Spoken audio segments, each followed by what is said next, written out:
it's not barbaric, you know, we're real athletes, we're good people. We appreciate any kind of attention we can get out here because a lot of people don't know we're out here, so it all helps. The first question is, are you crazy? No, not crazy. You know, it's a legitimate sport now. You know, it's something everybody works hard at, and it's not near as dangerous as people would actually think it is.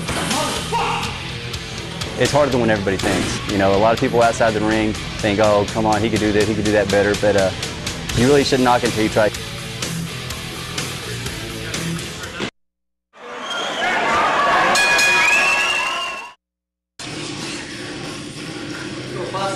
My buddy, training partner Keith Sutton, got some jiu-jitsu instructional tapes for Christmas, and he just brought them over at the house one day, and we just started, you know, rolling around the garage, and pretty much started from there. Started when I was about 16 years old. I did a little bit of boxing training before that, and then I got into some submission wrestling after watching some UFC. Started off in my mom's garage. We got some mats from the junior high, and about a couple months we trained there, you know, rolling around every night, and we ended up knocking some holes in the wall, so she kicked us out, so we moved down to my grandma's, and same thing happened there, you know, and Grandma didn't want a bunch of guys over there rolling around in her garage. A boxing gym actually up here in Wichita Falls called Will Bonham's Boxing. Is a club in the back of his barbershop, and then we trained in Henrietta for a while, watched videotapes, and then went up to Tulsa, Oklahoma, and then went to Los Angeles. I was just a guy who did the local tough man contests and did all right, and I wanted to do better, bigger things. So I didn't feel like doing the small stuff anymore. I want to try to be a bigger name eventually. Boxed for about 15 years, but MMA I've just started approximately about 3 or 4 months now. So I'm learning as I go with the ground and pound. Training Muay Thai with knees and elbows, kickboxing, boxing, submission wrestling, jiu-jitsu with submissions and chokes on the ground. So you got to be well versed in everything, because they're not one-dimensional hardly anymore. Most of mine consist of boxing, collegiate wrestling, Brazilian jiu-jitsu, and Muay Thai kickboxing. The week before, I'll just come out here and mostly just drill technique and stuff, and just do a little workout to get my heart rate up a little bit, and just really work on my diet and start cutting weight, because I have about 15 to 20 pounds to cut, so I'll start cutting the week before.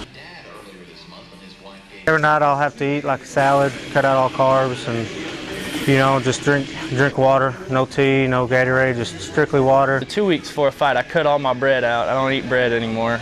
The last day or two before the fight, I have to cut down to grapes and celery just to cut the water weight. The day before the weigh-ins, go up 30-minute jog, and then sit in the sauna for about an hour. Cut as much weight as you can. Don't eat or drink anything up until the weigh-ins. The commission can fine you, and you know, they probably won't ask you back, because it costs them a lot of money, you know, to bring you in there. If they fly you somewhere and you don't make weight.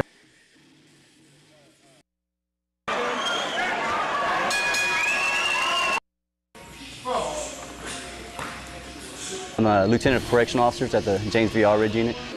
I work at the James V. Allred prison guard. Been there for about 3.5 years, and it really works out with my schedule from training and everything. If I need time off, you know, they let me off to go fight or wherever I have to go, so it really works out well. Well, I've been a bouncer for a really long time out here. About to give that up and try to go fighting full time. I worked for both Northern Santa Fe Railroad. I got the job, and then me and my girlfriend started expecting a kid, so I got something that had, for sure, benefits, and the pay was good, so I went with it to be on the safe side. I make my time for my kids, and I have to make my time to train, of course, but if I'm not in here when it's my time to have them, I'm with them, so it's not a whole lot of things I don't do that I want to be around my kids. I'm not married just yet, but hopefully soon. I've got a little girl. It's hard sometimes, but like I said, in order to spend time with my daughter, I also bring her up here with me, and she has a good time running around here. So. Yeah, I'm married with one kid. He's Jason Jr. He's 2.5 now. Yeah, do it again. There's boxing on TV. He says, "Daddy fights." We've been together since junior high, so she kind of knows how I am, and You know, I left her to go out to California, and she supported it. So, you know, she's real supportive. She cooks for me, and you know, when I'm tired at home, she'll go give me some water and fix my diets up and fix my dinner. So, you know, she's supportive. So, you gotta hold on to her. Well, at first I was kind of nervous, you know, because I didn't really know much about the sport, and it's changed so much. And back then it was, you know, it wasn't as many rules, so it was, you know, really scary. And then just from him going from Henrietta and moving out to California, that was pretty scary.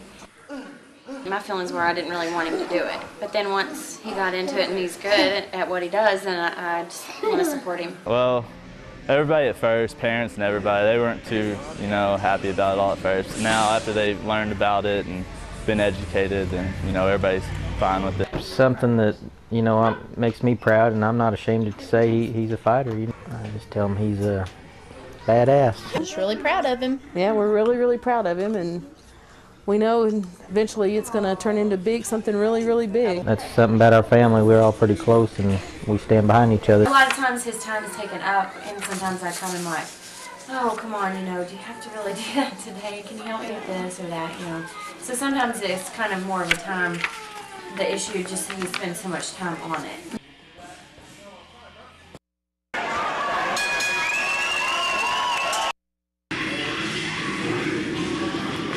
In the MMA, I've only had 2 fights. Like I said, the first one I won, the second one I lost. I was 2-1 as an amateur. I'm 6-1 as a pro. So not bad, but not great. My professional record is 4 wins with 1 loss. Pretty disputed loss, which I hate to claim because I don't think I lost. My record's 10-5-1 now. At one time, I was ranked 9th in the world in the lightweight at 155. Went over to Japan, and I've actually knocked out the UFC lightweight champion. You can get broken bones, you can get passed out. My first amateur MMA fight, I actually lost. I got armbarred in 30 seconds. I had my elbow popped. I got cut once, a couple stitches, but most of my injuries come from training. Right before we got married, he got busted in the eye, and it gashed his, and he gashed his, like, right about his eyebrow, and he had to have stitches, and so they were like in our wedding photos. Well, you have to sign up with the Boxing Commission and pay their fees and make sure that they have you out down as a pro card. We usually give a donation, you know, once a month or so for letting us use this place. It's for the kids, you know, the kids come in here, get them off the street or whatever, so, you know, it's a good place, and we try to show our appreciation by giving them some money here and there. Costs. Let's just say I've spent a lot more money than I've made. And to get to the fights, I don't leave here without at least $200. I got Buffalo Wild Wings to give me some money, and I wore their shirt out and put it on after the fight. Well, usually that involves a show-up purse and a winning purse, which, like, you would $1,500 a show and then $1,500 more to win. You know, everybody's trying to get in the UFC or, you know, the big shows that pay out good contracts, you know, and everybody's kind of starting from the bottom. I've got Arlo, Bubba, I've got Hunter with me. Everybody, you know, all the family from Wichita and Henrietta's here, so I just hope to, you know, fight hard and, you know, don't let anybody down. I was out here Friday night, weighed in, had to cut about 10 pounds, real dehydrated. Pretty much just kind of visualize the fight in my head, you know, just worrying about what I want to do when I get out there, you know, just let it all happen. Pretty much just been kicking back, relaxing, you know, eating and drinking water. That's about it, you know, trying to just get my mind right. It's going to be one hell of a fight. It's probably going to be a fight tonight. Because we're two tough guys, and ain't nobody going to quit.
nobody's in there actually to be barbaric, you know.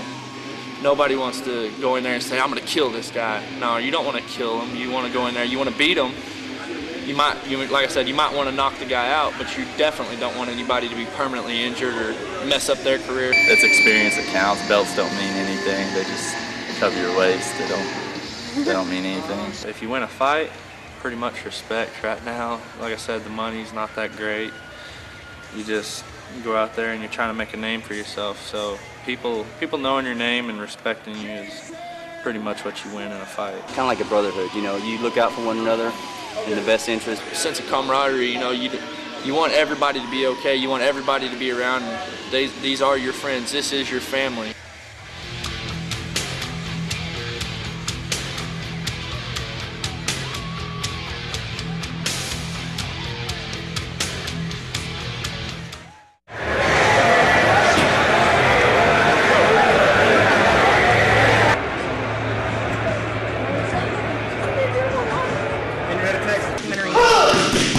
October, it actually feels like it's supposed to.